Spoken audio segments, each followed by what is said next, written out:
குழந்தைங்களை கொண்டு போய் காலேஜில் விட்டுறோம். அந்த குழந்தைங்க என்னைக்காவது வந்து, அப்பா எனக்கு பாடங்கள் புரியலப்பா, அதனால் நான் காலேஜ் போக மாட்டேன், நான் ஸ்கூலுக்கு போக மாட்டேன்ப்பா, வீட்டுக்கு வந்துடுறேன்னு சொன்னால் நீங்கள் என்ன சொல்லுவீங்க?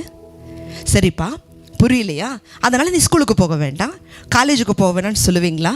இல்லை, உனக்கு புரியுதோ புரியலையோ நீ படிச்சு தான் ஆகணும்னு சொல்லுவோம்.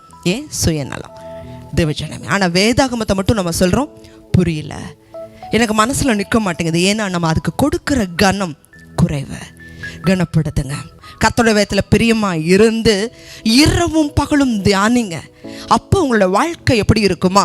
நீங்கள் செய்வது எல்லாம் வாய்க்கும். நீங்கள் தொடர்ந்து நீங்கள் வாசிக்க முடியும். நீ நீர்க்கால்களின் ஓரமாய் நடப்பட்டு தன் காலத்தில் தன் கனியை தந்து இலை உதிராது இருக்கிற மரத்தை போல இருப்பான். அவன் செய்வதெல்லாம் வாய்க்கும். உங்கள் வாழ்க்கை செழிக்கணுமா? வேதாகமத்தை வாசிங்க. உங்களுக்கு ஞானம் வேணுமா? வேதாகமத்தை வாசிங்க. நீதிமொழிகள் 1:7 வாசிக்கிறோம், கர்த்தருக்கு பயப்படுதலே ஞானத்துடைய ஆரம்பம். இன்னைக்கு உலகத்தில் பெருமளவுக்கு கண்டுபிடிப்புகள் செய்தது விஞ்ஞானிகள் தான். யூதர்கள் முக்கியமாக வேதாகமத்துக்கு முக்கியத்துவம் கொடுக்குறவங்க.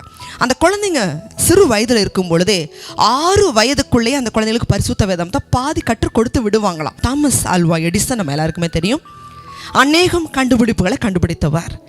ஆனால் விஞ்ஞான ரீதியாக கண்டுபிடிச்சது அவர் எழுதினது 14 லட்சம் வார்த்தைகள். ஆனால் வேதாகமத்தை குறித்து அவர் எழுதினது 22 லட்சம் வார்த்தைகள்.